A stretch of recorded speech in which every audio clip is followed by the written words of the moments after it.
We all search for that spark which fuels our desire to fully engage in our lives. We look for the courage to experience moments where we can come alive instead of watching life pass us by. You're listening to the Front Row Factor, leaving fear and insecurity behind by exploring stories of top performers that are living life in the front row. Get ready to stand up, step up, and live it up with your host, John Vroman.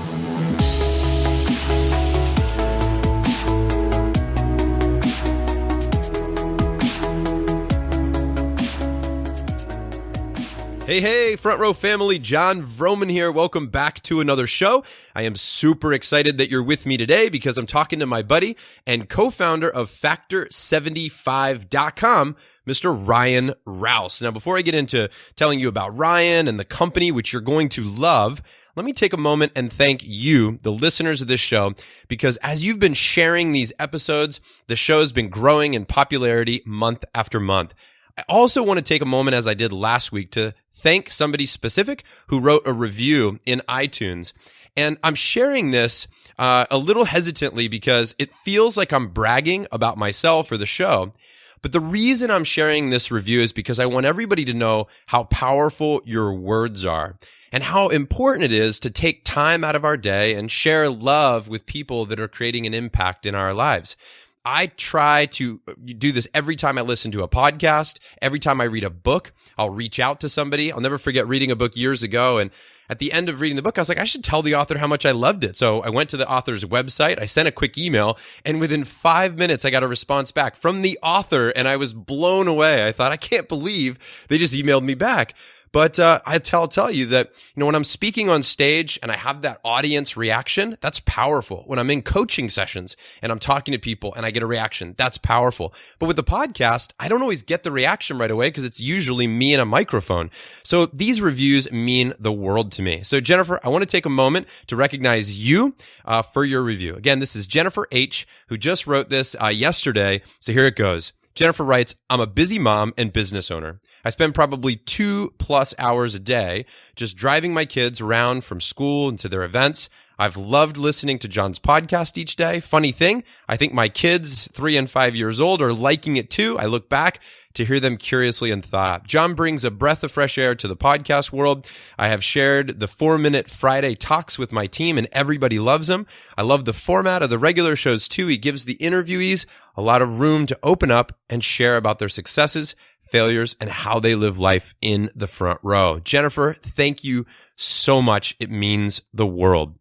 Hey, before I get into the Ryan intro, one last quick thing. Many of you have been asking about our live events, and I wanted to let you know we have 2. One is our speaker trainer experience. If you're a speaker, a trainer, or you're somebody that's aspiring to be one, check out speakertrainerexperience.com. There's a quick 3-minute video there and details about what this event is all about. Now, the last 2 times we've hosted this, it is sold out almost immediately. So if you want information of when we open up again, jump on the wait list and we will let you know.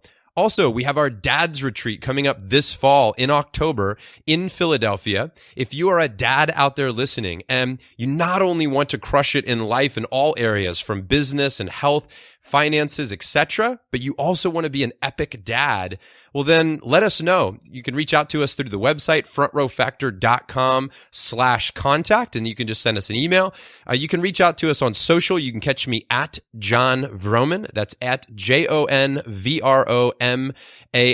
You can catch me there. Let me know you're interested. This is an invite only. So we have a lot of people applying, and we want to just jump on the phone, have a quick chat to make sure that it's the right event for you and you're the right person for the event. This will be a small group of really amazing dads. It's already half filled. So if you want information on that, let us know ASAP because it will sell out. All right, now on to the show. Let me tell you about my buddy Ryan Rouse. You're going to love this guy. He's got great energy, and he is an incredible businessman, father, and friend. He was introduced to me years ago by his brother, Ramon, who may be one of the coolest dudes ever. And in this interview, we talk about how he took a leap from what was at the time a very successful career in financial services to then co-founding Factor75.com. Now, this is a company that delivers fresh organic meals to your front door. It is awesome. And I have no affiliation with the company other than being a raving fan, but I love what they're doing and I respect Ryan so much on so many different levels. I can't wait to share him with you, our Front Row family. During this show, we talk about all sorts of fun stuff like the power of skill acquisition, building a rock star team, honesty and its impact, and how to ease the tension when meeting someone new. We also talk about what makes Factor 75 stand out from all of the competition. Let's get to it. Ladies and gentlemen, meet my great friend, Ryan Rouse. All right, ladies and gentlemen, I've got Ryan Rouse of Factor 75 on the line. What's shaking, Ryan? What's up, John? Good to be here. Dude, can I just tell you before we actually get into the interview part here that I want to acknowledge you for being somebody in my life that I have deep respect for. And whenever I hear your name, see your picture, or think that we're going to chat, I get a huge smile and I feel like I'm a better person before I even jump on the phone. So thank you. Thank you. The feeling is very mutual. Dude, so let's talk about what's good in your life. I know some of it, but for those who are being introduced to Ryan for the very first time today, and I'm so pumped for everybody listening to know what Factor 75 is, and my hope is that your website blows up right after this goes live because you got an awesome thing going on. But dude, give us, we'll get into Factor 75 in just a few minutes, but give us a highlight reel right now of what's good in your world. Sure. Yeah. So I have two little girls, aged 3 and 1. And what's good is obviously them. They bring joy to me every day, but also the fact that my oldest is now 17 months. And so we no longer have, for the first time in 3 years, we don't have a kind of 15-month-old baby in the house, which is really good. As much as I love my children, we all know that have them, how difficult that can be. Totally different game. Exactly. Family, my wife, Lindsay, continues to be support for me, and she's amazing in our business. Factor 75, without getting into the details of what it is, we're in a really good place 3 years in now where I feel like the game is slowing down a little bit more and more every day so that we can start to see the pieces moving and not be so overwhelmed. So really excited about the team that we're bringing on board and the growth that we've had as a business. Yeah, that's awesome. Well, actually, let's do that. Let's get into what Factor 75 is. And I'm so pumped. I want to share with everybody what it is, but I don't think I'm going to do it justice because I know you're in it. And you feel it, and this is your baby. So, dude, give us the goods. What is Factor 75? Yeah. So the name, first of all, the name Factor 75, we get that question a lot. Factor 75 as a name comes from our belief that 75% of how you look, feel, and perform comes from what you eat. So we're a personal chef service. We prepare and cook and deliver, meals with the highest quality ingredients to the doorstep of our customers. And really, as a business, what we're trying to do and what we are setting out to do is make it easier for people to do. There's a lot of people out there that give information about what types of foods to eat, what types of fitness programs to follow, what types of diets to go on with. And the struggle for people is in the doing. So we want to make it easier for people to actually do it. And so our entire ethos has always been about, let's not make food about sacrifice and food that doesn't taste very good and dieting and all of those other things. Let's look at food through the lens of, this is the biggest leverage point you have as an individual, is what you put into your body. And if everything you want to get out of it, all the things you want to achieve, all start with what you eat. Let's keep that fun. Let's keep that enjoyable. Let's keep it delicious, but let's make it a little bit easier to pull off. Yeah, 100%. And we posted that we were going to be interviewing you online, and our mutual friend Hal Elrod's like, "Oh, that's so great! I just ordered from them," which was music to my ears, man. Yeah, I saw him actually. I still get, which I should probably stop, but I still get, every transaction into my inbox, and it's filtered, so that's at least one step in the right direction. But I saw his name come through, and I was really happy about that. That's awesome. Well, that's a great one to have. So, dude, how do you get into this business, man? I know a little bit about your past. Take us on a journey through your world prior to Factor 75, and how do you end up in the position that you are now? What's important to take away is that I'd always had an idea that I wanted to do my own thing. Right. from kind of college on. What that was going to be, how it was going to look, I would never sit and say that I knew exactly what type of business I wanted to start and when I was going to do it. And then I set a path towards that and just executed on that. I knew that I wanted to at some point. So when I graduated college, the idea was, what type of industry can I get into that I would have some flexibility, learn some life skills, and make the type of income that's going to allow me to at some point use my own money or have enough saved up to start that business. And where it fell was financial services. So I spent 12 years working in financial services. A large portion of that was with Merrill Lynch. And I learned a lot. I was in New York City during the financial meltdown of 2008 and 9, which I took a lot away from. And I would never say that, I'm a recovering finance or Wall Street person, because I took a lot away from the people that I met, the people that I was around, and those experiences that have helped us with Factor 75. But that's what happened. So I spent a lot of time in financial services. A good friend of mine from college, who we were always very close, Factor 75 was his idea, his brainchild, and he brought me into it. So at the time, this was in 2012, late 2012, he has an idea for a business based on an experience that he has, and he calls his old buddy up and says, "Hey, dude, we should do this together." And then, that's where the ignorance and a little bit of arrogance comes in, which is we had made enough money in a former life where we could take a shot at this by ourselves, kind of funding the business on our own. And we were super ignorant in terms of what our skill sets were, hard skills that we could apply to a business that really has a lot of elements to it between technology, food manufacturing, operations, technology, or marketing, all of those things. So we just took a jump. We said, let's start this. Let's do it. I moved my then 5-month pregnant wife from Dallas, where I was living at the time, to Chicago. And Nick and I started the business. The rest is kind of history. Now, fast forward, right now, things are going very well for Factor 75. Last I heard, you were having your best months ever. Yes. So things are very good. We are now a little over 3 years into it, and we have figured a couple of things out, and growth has been huge. So we've grown 500% year over year. We've now done, $4 million in trailing 12 months, which I'm not, that's not anything to brag about in terms of throwing big numbers out there, but we're really proud of that, from scratch to a business that's able to generate that type of revenue, and more if we're looking at what we're going to do in the next 12 months. We're really, really proud of that because we knew nothing about it when we started. Yeah, absolutely. Do you have a big vision for Factor 75? If things are wildly successful 5, 10, however many years down the road, this will have occurred?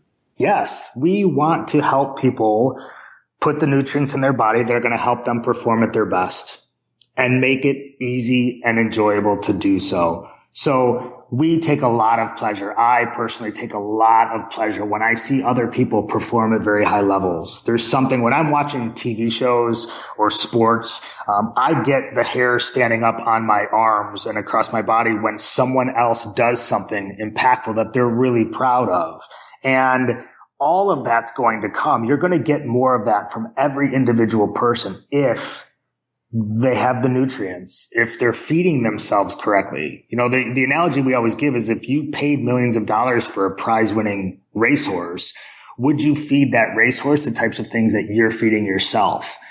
If not, you are every bit, if not more important than that prize horse. Yep. This is the one life that you have. So that's our vision. We want to help people with the do, as I said before. So if we can make it easier and more enjoyable for people to put those nutrients in their body, what we'll find is everyone will perform at higher levels in whatever they want to take on in the future. That's so great. If you had to, and this may be an impossible question, but let me throw it out there anyway. If you had to say there's one thing that's been most critical in helping you go from day one of Factor 75 until this day in Factor 75 and the growth you've experienced, one thing that's been maybe the most critical activity or decision, etc. And then a second part to that question is when you think about where you are now and where you want to be, let's say 10 years down the road, what do you predict will be the one thing that will be the game changer for you then? Yeah, it's a great question. I think there's two layers to the first part, which is The key from us getting from where we were to where we are now is acquiring skills or capabilities. So I joke a lot about the fact that we were very ignorant when we started the business, and we were, but Nick and I decided to learn two parts of the business, one each, that were going to be critical to our success. And you have to go in and learn those things. So for Nick, that was our manufacturing, our kitchen. There is so much involved when you're shipping perishable product across the country. And that's already cooked. So in the kitchen, there's a lot that goes into already cooking all of that. And then from that point to when it arrives at the customer's door. And for me, that was marketing, digital marketing specifically. But we realized that we're two salesmen who are very good at sales, based on our former lives, but we're not a B2B business. So there's not a huge sales element to our business. So how can we apply what we've learned in the past, or what are we going to have to learn in order to grow the business? And those were the two things. And so we dug in and learned everything we possibly could about each of those areas. And we come away with capabilities that we didn't have before, that had we not dug in and done that, we wouldn't be where we are today. So it's learning, it's acquiring those skill sets that you don't have either personally or on your team, that are going to be the most critical to the next year, 2 years, 3 years. Those are the keys. Like from then till now, I think those are the big things that we needed to do. The second part of your question is a really good one. What's going to be the one thing from now until 5 years from now, 10 years from now? I think it's a little bit related, but it's more about others. So now we're going to need to bring on the team. And we're going to need to equip our team with those capabilities and skill sets. We're really going to have to start going from being generalists, a smaller team of generalists that everyone's willing to jump in and do anything at any given time, into specialists. And so if people on our team don't have the capabilities or skill sets that they're going to need in order to grow our business in their specific area, we're going to have to equip them with that. And our path forward is going to rely 100% on the people around us and how willing we are to support them and aid them in their efforts to become great. Yeah, that's excellent. Ryan, what have you learned about building teams in regards to selecting the right people for the team or getting them in the right positions? That it's really hard. Amen. I think I'm such a learner, that. I really love to learn. And I think that can work against you, because early on, if you're trying to take advice from others and say, how should we build this team? Who are the people that we need? And what specific areas do we need them in? we fell into the trap of trying to get specialized people early, when at the time what we needed was a bunch of people who would do anything and could do anything. So if nothing else, I've learned that understand where you are and kind of what you need out of your team, and then move accordingly to the maturation of your business. So again, now we're in a place where we can really afford to put people in very specific very specific positions. For instance, email marketing, where this is what you do. One of the women on our team, she's very smart. She's been with us for a really long time, almost from the beginning, and she's played a jack of all trades role. Now it's time for her to dig into email marketing only. So understand where you are, where you need people, and don't try to build the team that is on a blog post or on a podcast. For instance, when someone says this is the team that you need, these are the positions that you need. The positions that you need depend on your business and where you are in your business and what you need right now. Yeah, 100%. Right. I think it's so critical that we all find purpose and meaning in our work, and that when we build teams, that they feel they have purpose and meaning within their work. Let's talk about you for a moment as it relates to this. Do you feel you're living out your life's purpose right now? I do. This has been really hard. It's been the hardest thing that I've ever done, without question. And for me, if it's always been about the freedom to do what I want, when I want, then I'm living that out. Does it feel like that every single day? Not necessarily, because I can't decide some days to just go to the beach and lay out on the beach. Yeah. But I'm closer to that now than I was before we started and when I was in financial services. Yeah. 100%. So how does one find their purpose in life? Is it something that they go out and they stumble upon? Is it something that they create in the situation? I'm trying to explore this topic of purpose. I have a lot of people that ask me about it. So I'm trying to learn from as many people as possible about how they view purpose and meaning, as if it's something that's outside of you that you find and then you have, or if it's saying no matter where you are, you can bring purpose and meaning to that activity. And maybe it's some combination of all that. Yeah. I think the way to start that is by asking the question. I mean, if you don't know where you want to go, how are you going to know how to get there? And then I think just as important is understanding that it's going to change. Yes. I think for me, that's key. A lot of the work was with you early on. You and I started working together well before Factor 75.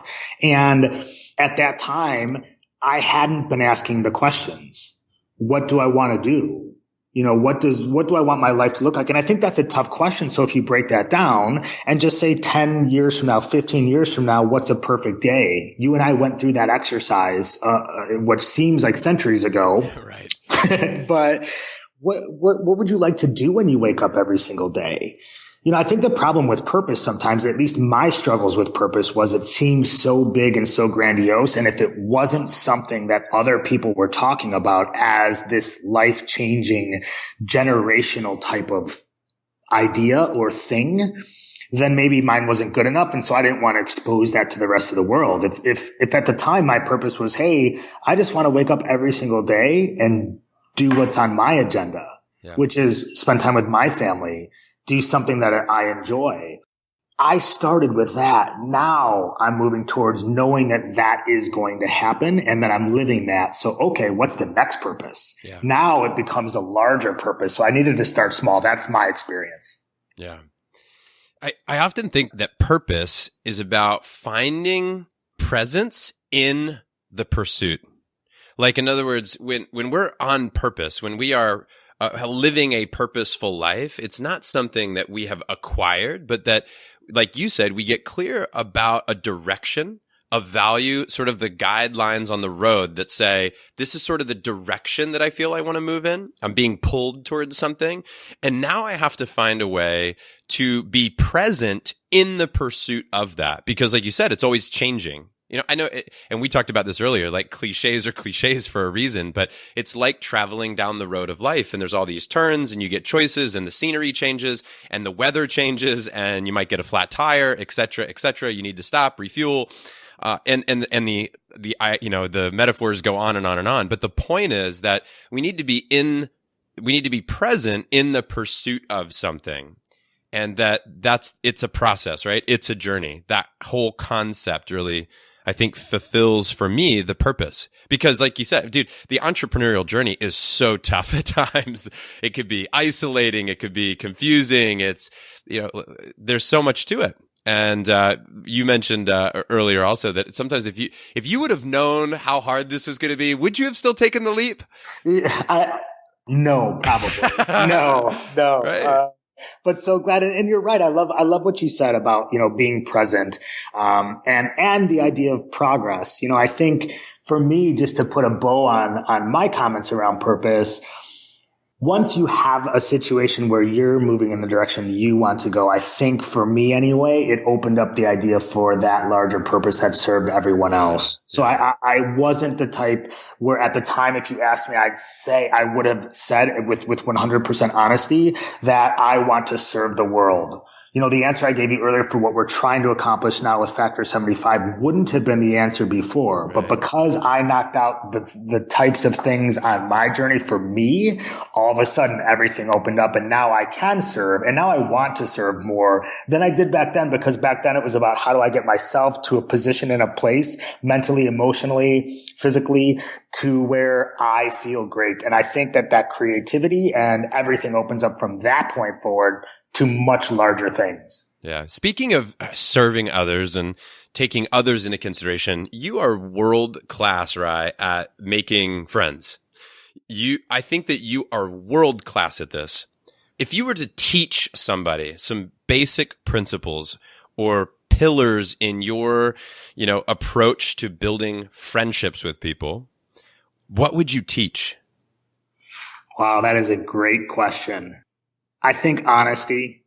I think being honest, I think the feedback that I get quite a bit is that I'm willing to just be completely honest with people, whomever they are and whatever we're talking about. So, this concept comes out quite a bit when you're talking about marketing. And as we all know, that there's a lot of people out there that maybe aren't as honest and forthcoming as they could be, either as businesses, brands, or as individuals. I would say that that's it. Be very honest with people. Just be willing to be genuine with them about your fears and your concerns and the things that you're proud about. We don't have to quench our pride when we are proud of something. And in the same regard, we don't have to put on a tough front all the time if there's something that we are concerned about. So if you go into conversations with people open-minded to the fact that there's a lot of things they know more than you about, and being very genuine and being willing to tell them anything at any given time, I think what people step away from, even if you don't have an immediate connection with them where you kind of know they're going to be someone that's close or have an impact on your life or vice versa, at least they step away from that conversation saying, you know what? I like him or her. I enjoyed that. Who knows where it goes from here, but that was fun. That was cool. Yeah. When you walk into let's say you go to a wedding, right? Now, I'm sure there's people at that wedding that you'll know, and it'll be great to see them. When you walk in, you're going to meet a bunch of new people. You're going to be able to spend some time with your beautiful wife. What's going through your mind, Rye, of how you approach conversations? Do you have an intent? Do you think to yourself, I'm going to show up a certain way? Let me give you an example, because that may be too broad of a question, but I'm thinking about my buddy John Kane, and when he meets people, he'll often say, my goal is to ask questions for as long as I can, right? I'll set a goal. I'll say, I'm going to ask questions for 10 minutes to see if I can just keep asking questions. For 10 minutes. And I think that's kind of a cool goal, right? To be in the place where you're just interested in people. Do you have an approach that way of dealing with crowds or meeting new people? I don't. What's funny about that is my business partner, Nick, is always, he really likes to plan. He's much more of a planner than I am ahead of meetings. Should we prep for this meeting? And I think what frustrates him in a good way, because we've been friends a really long time, is I kind of like to just take things on the fly. Depending, of course. If it's a very serious meeting, then yes, we would prep. But generally speaking, I kind of want to go in and get the lay of the land and then move from there. So, but since you asked the question, and now that I think about it a little bit, probably what I would say is I really like to ease the tension. Most people, maybe most is strong, but a lot of people don't really like to be in situations. My wife is one of them. She doesn't like to be in situations with new people necessarily. She's so nice and she's so friendly and she's so willing to have conversation, but strangers isn't her forte. So I think what I do now that you ask is that I kind of try to bring everyone's guard down. Let's tell some jokes. Let's be the center of attention for a little bit so that everyone understands they don't have to be, and let's say some funny things and let's be honest, and say some things that maybe people would never say to a stranger so that everyone understands okay, cool. We can talk freely here. We can laugh. This is going to be a little bit of fun. And I don't necessarily have to be the person that says, hello, my name is such and such and I do this. Yep. That's great. When you're at a networking event, a gathering of any type, do you have any typical questions that you lead with? A typical networking event, questions that I lead with. I don't. I think those one piece of advice that I've learned coming away from those, not in terms of kind of relationship management, but definitely there's only going to be one or two takeaways from any of those that you can apply to your business no matter what. So when you find those, I met someone that kind of taught me this, and he would get up no matter how much he spent to go to the event. The moment he got the one idea, he was out. Yeah. He left. So I don't necessarily, I know I've gone in with intention. If I know the people that are going to be there and there's some people that I believe I would connect with or that would help our business, for sure I'm deliberate about engaging in conversation with them. But I don't know that I have a very deliberate kind of leading question for any of them. I kind of just go. Right. When somebody asks you, what do you do? How do you answer that? That's a great question. I say that I am the part owner of a meal delivery company that's setting out to change the way that people view healthy eating. I love it. That's great. Who's one of the fun one here? This is just a fun one. Who's one of your best friends, Ryan, and why? That is an awesome question. One of my best friends is a guy named Bill Thompson. And why is because you never know what you're going to get with him. You just never know what you're going to get. He is an ultra successful individual who is a ton of fun, and he doesn't care what other people think about him. So because he's so much fun and doesn't care, it's just the norms are out the window from the moment that you see him. And there's just, even just talking about him right now, I get a smile on my face because there's nothing like someone who is fun to be around and friendly, but they don't care. There's no norms. There's nothing they're supposed to do. They're supposed to do whatever they want. And that's so fun about him. That's great. Makes me want to hang out. Yeah, totally. Bill Thompson on the list sometime. Exactly. He's awesome. Right. Do you ever get jealous? I'm asking this question personally. I'm asking this question selfishly. I really want to know the answer, but I'm guessing that a lot of our listeners do too. About, when you're just marching through life and you hang around a lot of successful people, right? And you have really amazing friends, etc. Do you find yourself, I know you're happy for them. I know you're happy for other people when they have success because I know who you are as in your soul. But do you find yourself getting jealous? And if you do, how do you deal with that? I for sure do. And how I realized this was, I used to, in my former life, I used to play a lot of golf, and I'm going to get back to playing some golf here, very, very soon. But how I realized it is I would be playing with my closest friends, and if they were playing really well and I wasn't, it would bother me. Right. And I'm so competitive, so that's part of it, but part of that's jealousy, and you'd have a hard time kind of telling them that they did well, even though you were happy that they did well. So yes, I absolutely do. I don't think it's talked about as much, and so I love that question coming from you. Jealousy in terms of the way that I used to think about it. Like, do I get jealous if my wife is talking to another man? No. I never have. I'm so confident in our relationship and our love. So that never comes. But I think it's more in the form of, you kind of look at other people and are jealous of the things they have, even though material goods aren't necessarily your goal. You say they have it a little bit easier than me, because of X, Y, and Z. So how I deal with that is just trying to be very honest about what I want. And am I going in the right direction? And that importantly, I don't know anything about what's going on with them behind what I'm looking at. Right. Yeah. I've just noticed that as my network expands and as I hang out with different people who are playing a different game, and let's say they're living very different lives than outside of my immediate inner circle, I question at times for myself whether or not I'm living to my fullest potential when I look at myself compared to them. And I have to remind myself that it's fun to compete to where everybody can become a better version of themselves through the fun competition of living life.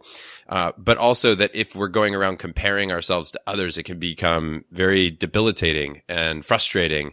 And we feel like we're looking at what's missing in our lives versus all of what we have. This is just something that shows up for me often. And I've just started exploring it and asking guests about it too. So thanks for the honesty there. No problem. You know what I would say? I love that. I love that you're talking through that. And there's a good side to that too. We all know you're the average of the five people that you surround yourself with. Yeah.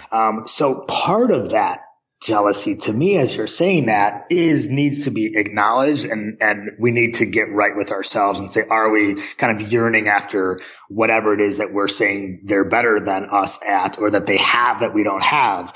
But the other part of that is when you're around people that are playing a different game, your game lifts naturally. So, there's a really positive element to that too. So I think, trying to stay in the middle as we do with everything, is important. Yeah, you're so right about that, because when I Often when I look at what somebody is doing and how they're showing up in the world, that's often what I'm jealous of. I'm saying, I want to show up that big. I want to show up that courageous, or, that authentic, where that person doesn't have the fear of what others might think. And I get a little jealous of that. That drives me then. Yeah. Because I want that. It's like saying, jealousy is like saying, I want what they have, which is, I want to live authentically, boldly, courageously, in service of others without all these current fears that are stopping me from doing that. I realize for me personally that one of the reasons that I haven't put more like products out there, like an online training course, is because I think to myself, well, what am I going to say that hasn't been said by other people better? I had that feeling about my book. What am I going to say that hasn't been said by other people better? And I even joke around oftentimes about writing the book. I was like, I felt like if I wrote the book and put it out there, like I would lose friends. Like they would read the book and they would say, man, I thought John was really smart. I thought he had something awesome to say, but clearly not, because we misjudged him. But when I see people playing in that space of saying, look, if you don't have, people criticizing you, you might not be standing enough in your power. Yeah. Yeah. And the other part of that is, which me and you have talked quite a bit about, is, to someone out there, you're going to be telling them that for the first time. So it's easy for us, especially, when I dove into the world of marketing a couple of years ago, I now realize, I went to an event fairly recently, and I now realize, like, I've come a long way in terms of my understanding of marketing. So it's easy for me when talking to my team or talking to anybody else about marketing to skip over the things that are no longer new to me. But there's millions and millions of people out there that might be hearing that for the first time. So that comes a lot in marketing, comes a lot in health. That's why it's very close to me. In nutrition, I've gotten past my journey where I didn't really know a lot, and now I know a lot more than I did before. But to skip over those things that were new to me at one time in a conversation might be not doing right by the other person. So, Michael Jordan always said every night he went out there to play a game, he knew there was one person in the stands that was the first time they were watching him. And I think that's huge, to understand that it's very easy for us. Negative talk, no matter how far we come, we have negative talk that's coming on a daily basis to us. So us being cognizant of that is a huge thing. So it's great that you're aware of it. Absolutely huge. Let's stick with the relationship theme here for just a minute, and potential and others. Let's talk for a minute about your parents, and what are two values that your parents instilled in you, Ryan, that you're grateful for? Yeah, I think that honesty, being honest and genuine. I touched on that earlier when you asked the question about friendship and how I go into that. And that's a big deal. I think that the more honest that we can be, the better that people are going to gravitate towards us. And hard work. We're very much, our family was always very hardworking. My grandma, my mom's mother, came from Mexico on a bus with her 4 children and couldn't speak a lick of English. And you think about the struggle that was. And after she got here, my grandfather, who I never met, was killed in like a traffic accident. And so she's stuck not being able to learn, doesn't know English, has 4 very young children, and has to figure it out. So you start to understand how much work and how much struggle others have had before you. And I think that what she did and what she was able to produce, and now we have a huge family on that side, all because of her, you almost have to live on in her presence and understand and do proud, make her proud, do right by her, because what she had to do, what I have to do is nothing compared to what she had to do. That trickled down to my mom, my dad as well. Very hardworking family. So hard work, just do the work. Both of those were huge things that my parents taught me. After you do the work, Rye, how do you celebrate? And let me set this question up a little bit too. I find at times that I find it difficult to celebrate. And what I mean by that is I feel pressure.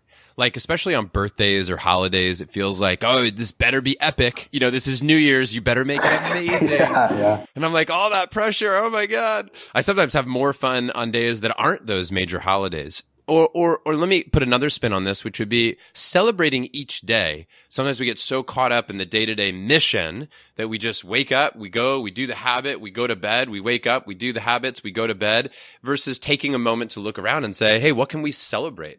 And oftentimes that might happen at a dinner, let's say, when you just ask the family, like, hey, what was great about the day? But talk a little bit about celebration in your life. How does it show up?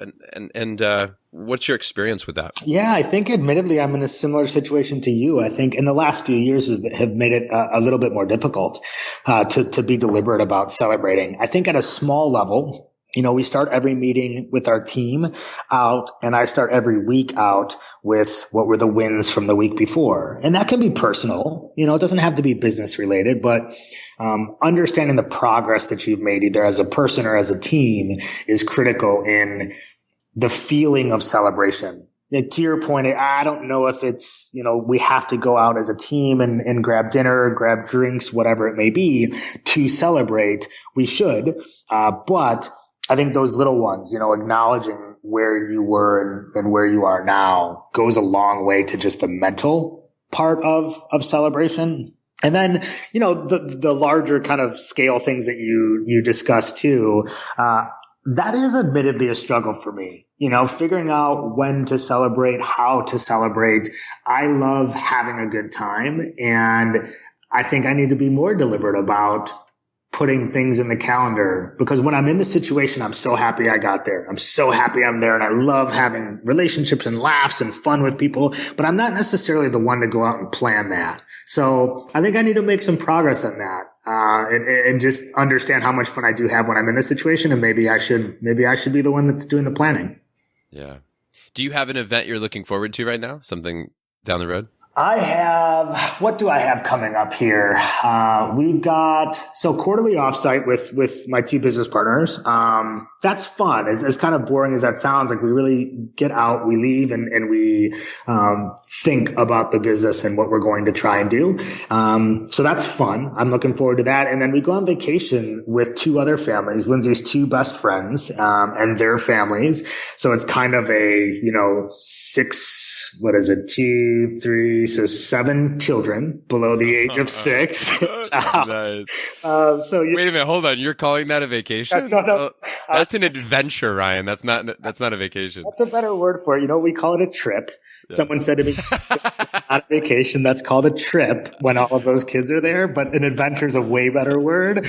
But I do, I enjoy that, but I'm looking forward to that, in very different ways than if, Lindsay and I were going to go to Fiji and lay on a beach for a couple of days. It's all an adventure. It's a great term. Yeah.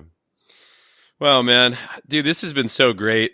With respect to your time, Ryan, I want to start to wrap us up here because I know you've got things to do today and a big organization to lead. So, let me ask you a couple of final questions. Gut reaction. This could be one word, one sentence or more, whatever you want, but, these are some fun ones. What's a book or documentary that should be mandatory for everybody to experience?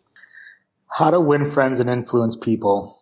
It's Dale Carnegie book that if you haven't read it or don't read it regularly, it's just a 101 on how to be around people and how to treat people, how to react and just, how to be a good person. That book comes up often. Yeah. That's really great. Yeah. Do you have a personal mantra or favorite quote?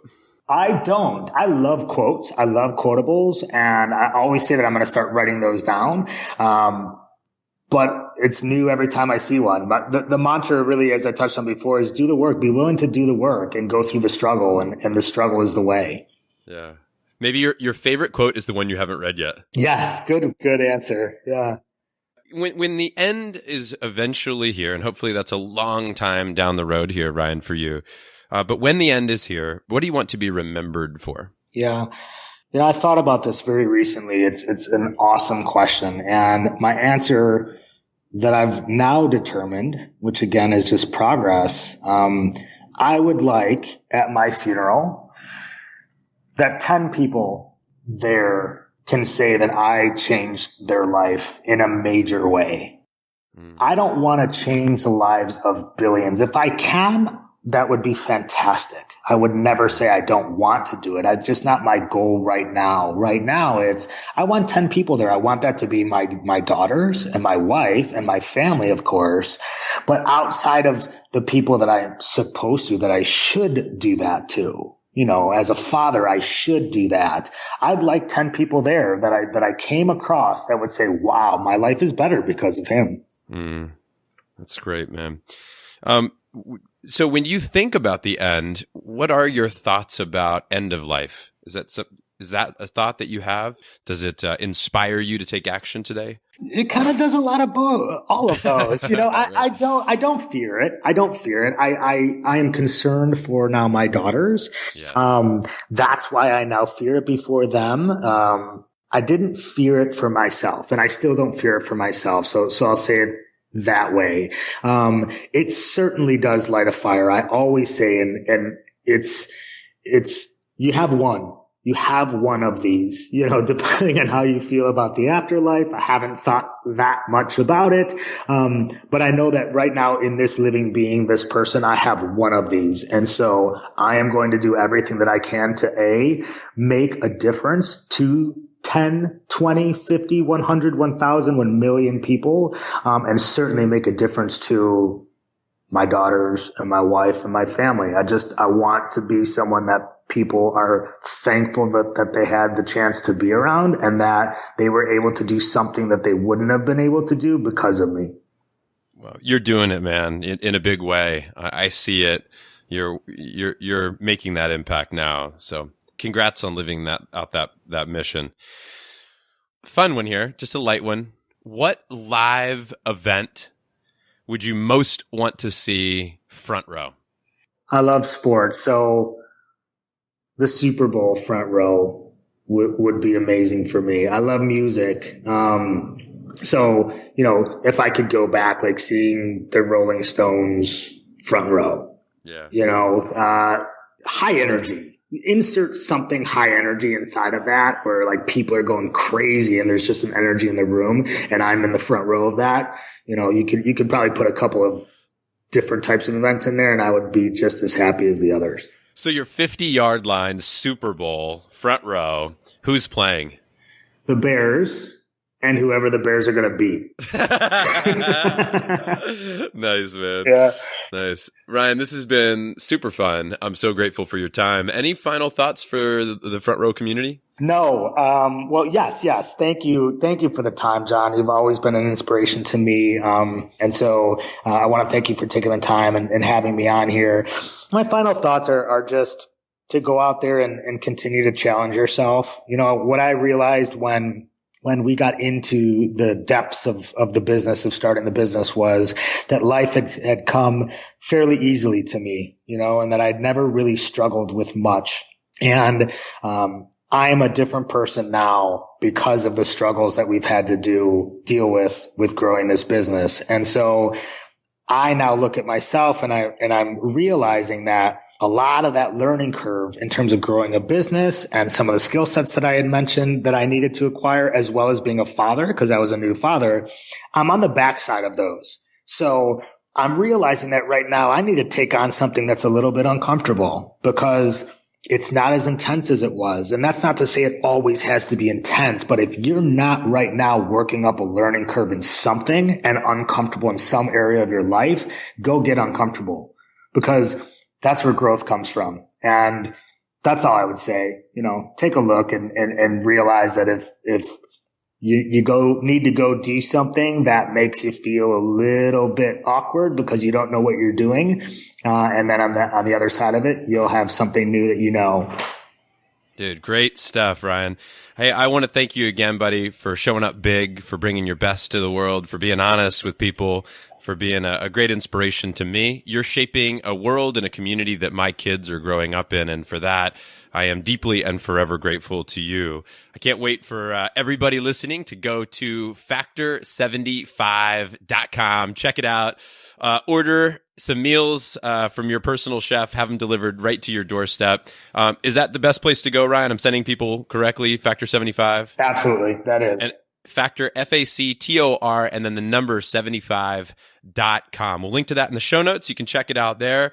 All my best to your eye. Can't wait to chat with you down the road. You're the best, John. Thanks. See you, buddy.